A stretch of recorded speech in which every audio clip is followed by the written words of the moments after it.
In the darkest hour of the spring night, Grendel came to Heorot as he had come so many times before, up from his lair and over the high moors, through the mist that seemed to travel with him under the pale moon. Grendel, the night stalker, the death shadow. He came to the foreporch and snuffed about it, and smelled the man smell, and found that the door which had stood unlatched for him so long was barred and bolted. Snarling in rage that any man should dare attempt to keep him out, he set the flat of his talon-tipped hands against the timbers and burst them in. Dark as it was, the hall seemed to fill with a monstrous shadow at his coming, a shadow in which Beowulf, half springing up, then holding himself in frozen stillness, could make out no shape nor clear outline, save two eyes filled with a wavering greenish flame. The ghastly corpse light of his own eyes showed Grendel the shapes of men as it seemed sleeping, and he did not notice among them one who leaned up on his elbow. Laughing in his throat, he reached out and grabbed young Hrothgar, who lay nearest to him, and almost before his victim had time to cry out, tore him limb from limb. Then, while the young warrior's dying shriek still hung upon the air, he reached for another. But this time his hand was met and seized in a grasp such as he had never felt before, a grasp that had in it the strength of 30 men.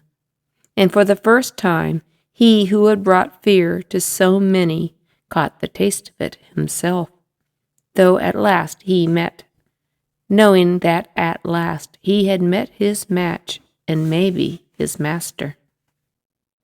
Beowulf leapt from the sleeping bench and grappled him in the darkness, and terror broke over Grendel in full force, the terror of a wild animal trapped, so that he thought no more of his hunting, but only of breaking the terrible hold on his arm and flying back into the night and the wilderness, and he howled and bellowed as he struggled for his freedom. Beowulf set his teeth and summoned all his strength and tightened his grip until the sinews cracked, and locked together they reeled and staggered up and down the great hall. Trestles and sleeping benches went over with crash on crash as they strained this way and that, trampling even through the last red embers of the dying fire. And the very walls seemed to groan and shudder as though the stout timbers would burst apart. And all the while Grendel snarled and shrieked, and Beowulf fought in silence, save for his gasping breaths. Outside, the Danes listened in horror to the turmoil that seemed as though it must split Heorot asunder, and within, the Geats had sprung from their sleeping benches sword in hand, forgetful of their powerlessness against the troll kind, but in the dark, lit only by stray gleams of bale fire from the monster's eyes, they dared not strike for fear of slaying their leader. And when one or other of them did contrive to get in a blow, the sword blade glanced off Grendel's charmed hide, as though he were sheathed in dragon scales. At last, when the hall was wrecked to the walls, the night stalker gathered himself for one last despairing effort to break free.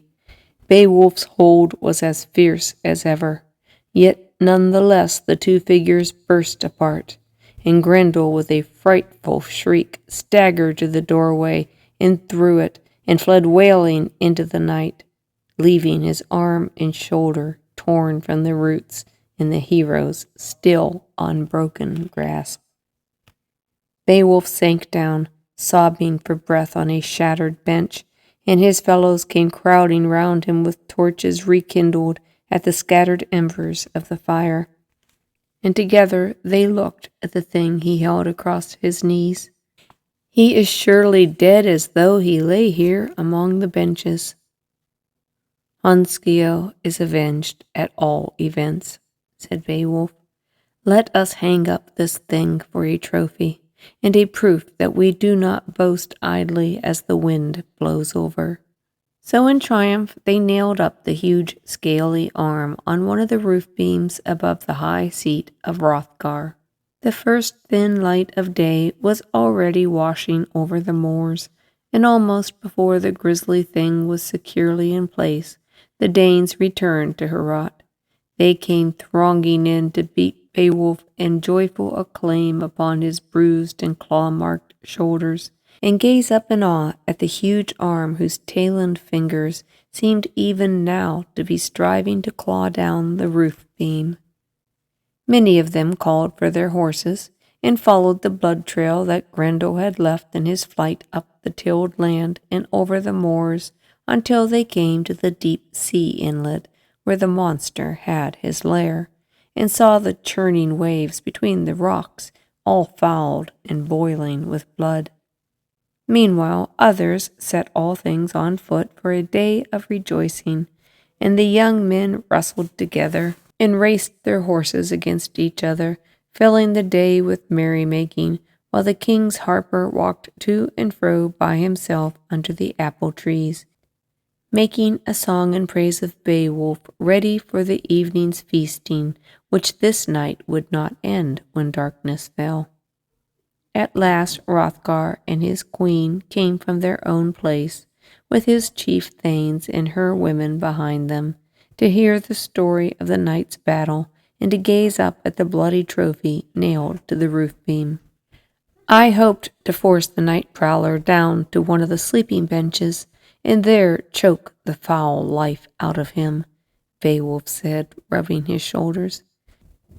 In that I failed, for despite all my strength he broke free of Heorot after all. Yet, as you see, he left his arm with me as ransom for the rest of his carcass, and it is in my mind that not even Grendel may long outlive such a wound as he carries.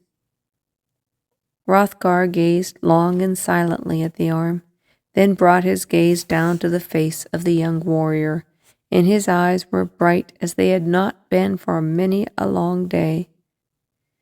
So it is in my mind also, he said. Much sorrow have we suffered at Grendel's hands, my folk and I. Many staunch warriors I have wept for in the years since Heorot was built, this hall that should have been our joy. But the sorrow is past, and now it shall be your joy indeed, Beowulf said. Aye, now it shall be our joy indeed, and that is your doing. Well might Ecgtheow, your father, rejoice in Valhalla in the fame that you have won. Well may your mother, if she yet lives, praise the All-Father for the son she bore at my court, to be a friend and champion to me in my old age. Hrothgar laid his arm across Beowulf's great shoulders and was near to weeping.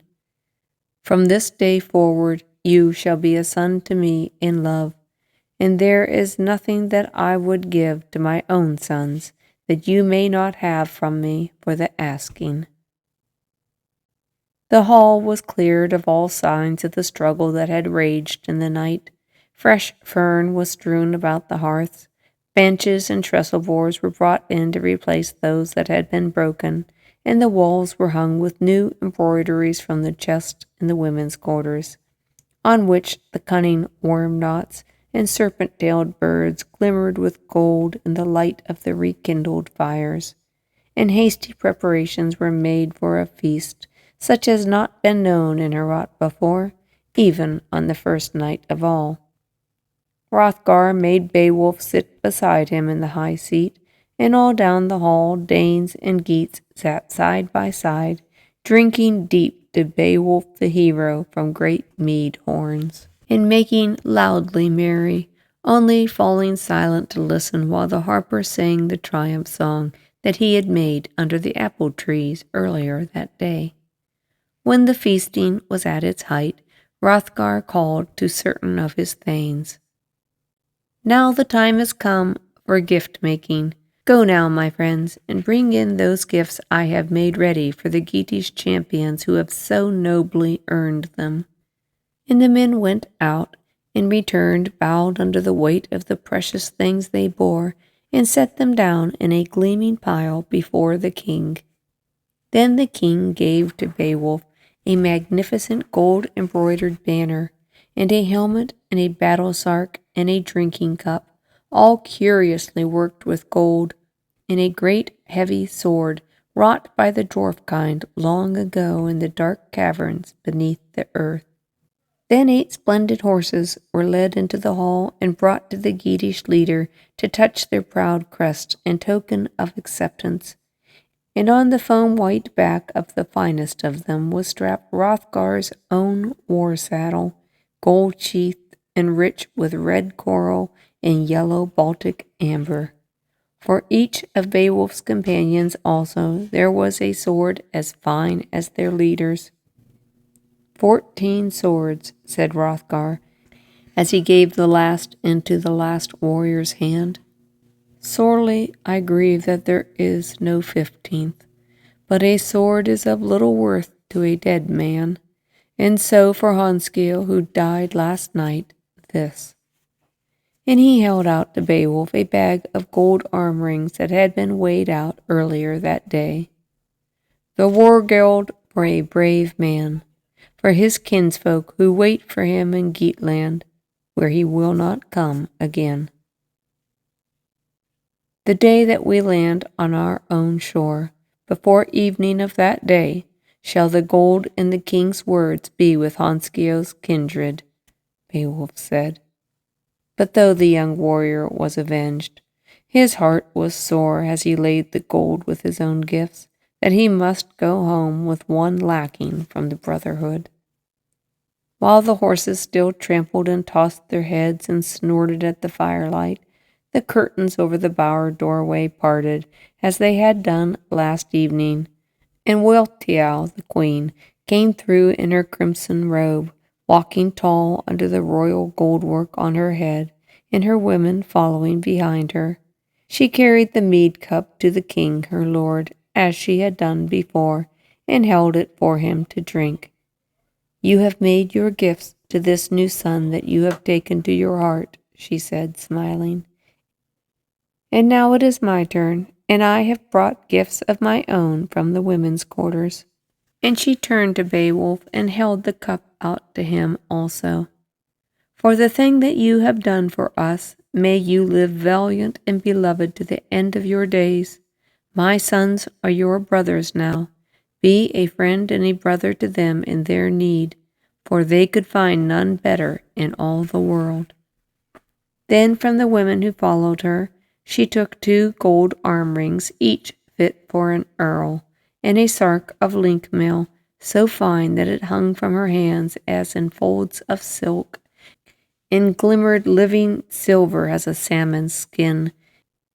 And lastly, a jeweled collar of ancient workmanship, such as Beowulf had never seen or even dreamed of before. And each of these things she gave to the Geatish leader. Beowulf, if you ever find yourself forgetting us, wear this to help your memory, she said as she placed the collar about his throat. Beowulf smiled. I shall not need even so fair a jewel as this to aid my memory of the friends I have found at Hrothgar's court. That is well, said the queen, for I think that your friends at Hrothgar's court will long remember you. Then, gathering her women about her as she went out, quietly and proudly as she had come, between the heavy curtains into the women's quarters. Long and long the feasting continued, and Hrothgar himself took the harp from his bard and sang the stories that the warriors had used to sing round the fires in the long winter nights when he was young. Outside it had grown dark long since, but the revelers no longer feared the shadows, and kept the fires up and passed the harp and mead horns from hand to hand, until at last their eyes grew heavy and time was come for sleeping. Then Hrothgar rose, and bidding his thanes good night, withdrew to his own place, where Wealhtheow the queen waited for him, and Beowulf and his sword brothers were borne off to a guest place that had been made ready in their honor. And in Heorot the Hart, the king's house thanes lay down to sleep in their proper places, each man with his weapons and his round linden shield hanging on the wall above his head.